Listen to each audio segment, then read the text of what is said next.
Alright, hey there everyone, what's up? I am Michael Shannon. I'm Dylan Jones. I'm Evan Daniels. And we are the stars of this new show, Best 2 out of 3. Basically, if 2 people give it a thumbs up, then we're going to recommend it to you. Or if 3 people give it a thumbs up. If 2 people give it a thumbs down, or 3, then we are going to not recommend it. And our first subject today is the new release, Metroid Other M, for the Wii.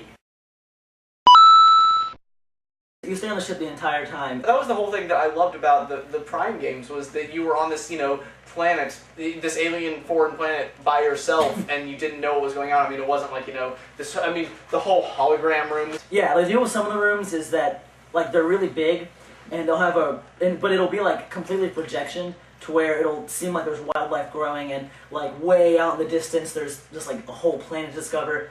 As you go off into the distance, it's like an invisible wall will hit. Yeah, you'll kind of be like, boom, and you'll bounce off. You're still being faced off against like fire enemies, ice enemies, and all that.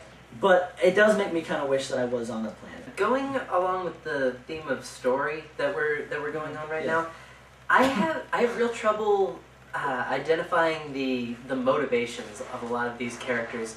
Like, I know that Samus is a bounty hunter, but what is really the opportunity or the motivation to stay on this planet? The Metroid games to me have always almost been like horror games because in their key mechanics you're this lone person in this entire world where it's pretty much barren except for all the things that are trying to kill you.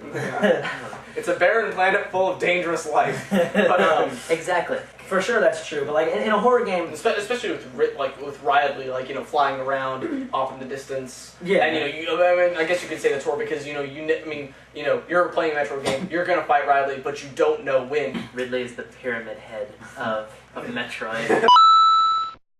I really am not a big fan of this because, especially with where you're shooting, because in both the 2D and the 3D games of Metroid, you knew where you were shooting, you had the choice, and yes, there is an option to go into first-person mode in this game and shoot wherever you want, but on the fly, you're probably going to be in the third-person mode, running around, relying on this auto-aim, which I'm honestly not a big fan of. I have not encountered any problems with that. Like, the auto-aim, pretty much whatever I want to shoot, I will shoot. Like, I never have a problem, like in some games where it's an auto-aim, it's like terrorists with a bazooka and, flagpole.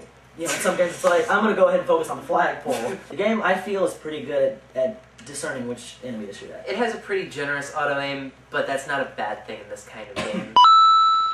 Let's begin with talking about the voice acting in the beginning of the game. Whoa! Wow! Yeah. They were so wordy. It's impossible to think of every single. First of all, she's monologuing to her own mind. Yeah, this is like she's telling you the story is the kind of narrative it is. It almost forces you to realize it's kind of robotic. As the result of a certain incident, I left Adam's command and set out on my path as a solitary bounty hunter. The score is amazing. All of the lasers go pew, all of the explosions go boom. The sound is pretty straightforward, but not in a bad way.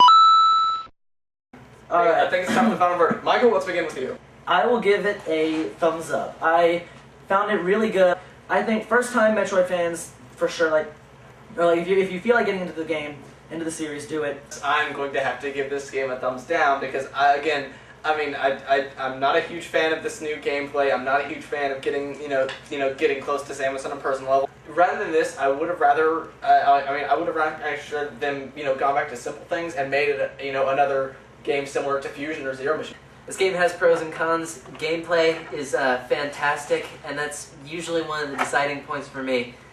But I gotta give it a thumbs down, just because it doesn't feel enough like a Metroid game for me. It feels, I don't know what it feels like. It's a good game, and I would give it a rent.